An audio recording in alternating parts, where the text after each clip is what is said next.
How's everybody doing today? I want to talk to you guys about why your pension on paper is worth so much today, and I'm going to explain it by showing you the difference in my wife's pension statement from last year compared to this year.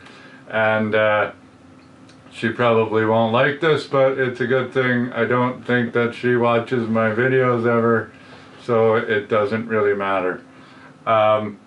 Now, and I'm going to kind of talk about why this sort of stresses me out after, but if you are getting laid off or, quitting a career where you do have a defined benefit pension plan, as far as the numbers on paper that you're going to see as far as the commutable value of your pension, basically they're never going to be higher than they are today because of how low interest rates are.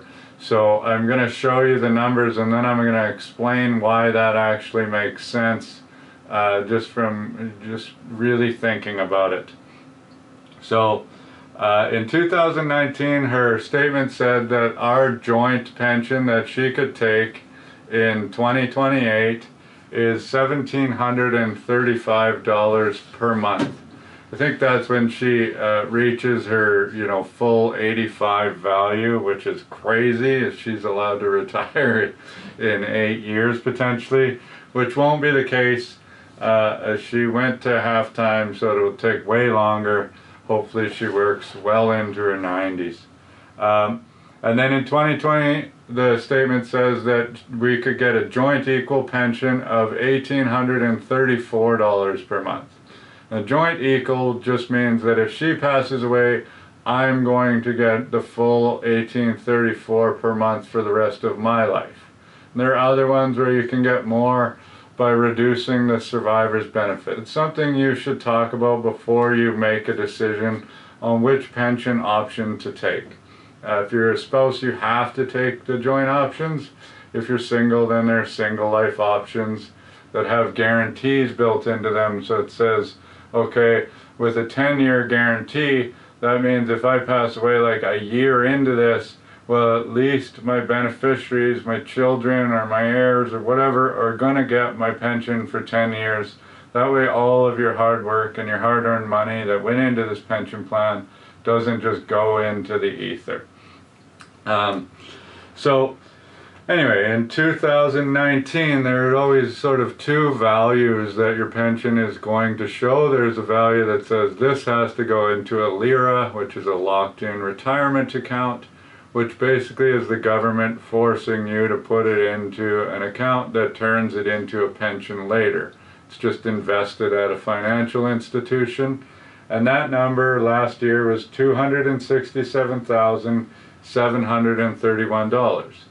Now there's an additional number on there, which is what you can take as cash, and usually you can put some of this into your RSP without having tax implications.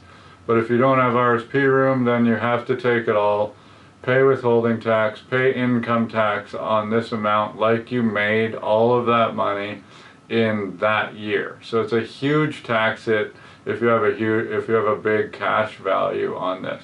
So it makes sense to get laid off in January so that you don't have as much of a tax hit potentially on this. You can live for the year off the cash. Also makes sense to retire in January. So the cash value was $273,350. So for a total value last year of $541,081. Really a lot of money. I mean, my wife's been in the plan for almost 20 years, and it's adding up. Obviously, these pension plans are good for teachers, and she's at the top of the grid with 2 degrees because she's fancy or whatever. And then we go over to, and I mean, I know that some people are watching this and like, screw you, public servants with your defined benefit pension plans. But I mean, based on her income compared to what she takes home, she does put a lot of money into this thing. So we have a lot less of take-home capital than somebody that makes the equivalent amount of money in the private sector that should then be saving that amount of money. And so if you were saving that amount of money for 20 years, you would have a large RSP as well. So over the course of the year, on paper, whatever, she put $14,511 into this pension plan along with her employer. And now this year, which is just ridiculous because nothing has really changed, but just the interest rates, the value of the lira now is 283,108. But the cash value has gone up substantially, showing at 364,421 for a total of 647,529. With an increase of 106,448 in one pensionable year. And all it's going to pay off in the end of the day, 7 years down the road, is an extra $99 per month. So that's just crazy if you think about it. You're like $106,000, you know, invested for a long time and then taken out on a monthly basis should pay a heck of a lot more than $99,000 or $99 a month, which is true. It totally would. But the reason why this makes sense is because interest rates are so low that, remember when I talked about the video a couple weeks ago about annuities and how you buy an annuity, and since the interest rates are so low, your dollar doesn't go very far. So if you take $100, it's only going to pay out, you know, like $5,000 a year. Well, so if you've got 100 grand, you put it in, you buy the annuity, it's not paying out much more than basically just taking it out as cash because the interest rates are so low. So in the reverse order of a pension, when interest rates are basically zero, they're saying in order to like guarantee that we can create this extra $100 a month for life for these pension earners, we basically have to multiply that by their lifetime without showing any real returns. That's why on paper these things are worth so much more right now than they actually should be. So if she took that out and didn't have to pay tax on it, which isn't the case, and invested that extra $106,000 for 7 years, got a 5% rate of return, she'd have about $150,000 in an account extra just from that 1 year. And then if she retired, she could pull out of that, well, it's still growing, for the next 30 years and pull out over $600 a month if you're getting a real rate of return of 3%. Which, so obviously you're probably better off investing this money yourself because you're going to hopefully get a better than 0% rate of return. So that's why if you've looked at your pension statement or you've been laid off and you said like, I have to decide between the pension or the commuted value, right now you're never going to see a higher commuted value because interest rates are so low. But then you have to watch my video about should you commute your pension, because there are risks to managing that pension yourself, which are market risks.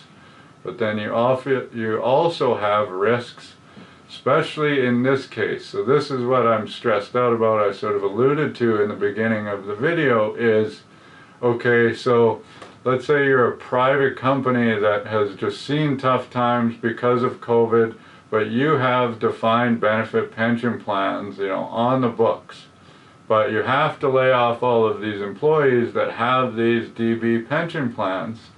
And all of a sudden, all of these employees are saying, well, guess what?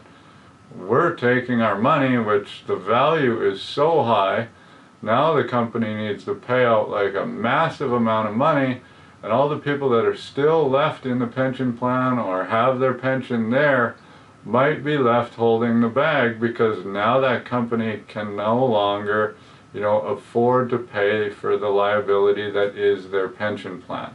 And that is sort of the worst case scenario, and you know, could happen as far as the government being struggling for money if they're laying off a bunch of people as well, because they have to pay out these huge amounts for these pension plans. And so now these pension plans might be underfunded just due to all of the things going on. So that's sort of where I'm like, I don't know what the right answer is, but that is why pension plans are showing to have really large values right now. I hope that makes sense. If you have questions about your personal pension plan and what decision to make, we've sort of set up a new feature on the website where I can probably talk you through this in like an hour if you don't really want me to be like your ongoing financial advisor. Something that we can talk about. I can do the calculations for you. I can talk about the pros and cons of your specific situation for just a consulting fee that you prepay and then book into the calendar, which is $150 per hour. I think we can probably get it done in an hour, even though I don't talk very fast. I am fairly efficient when I'm running the numbers, and I'm not overly greedy, so if we go over, it's fine.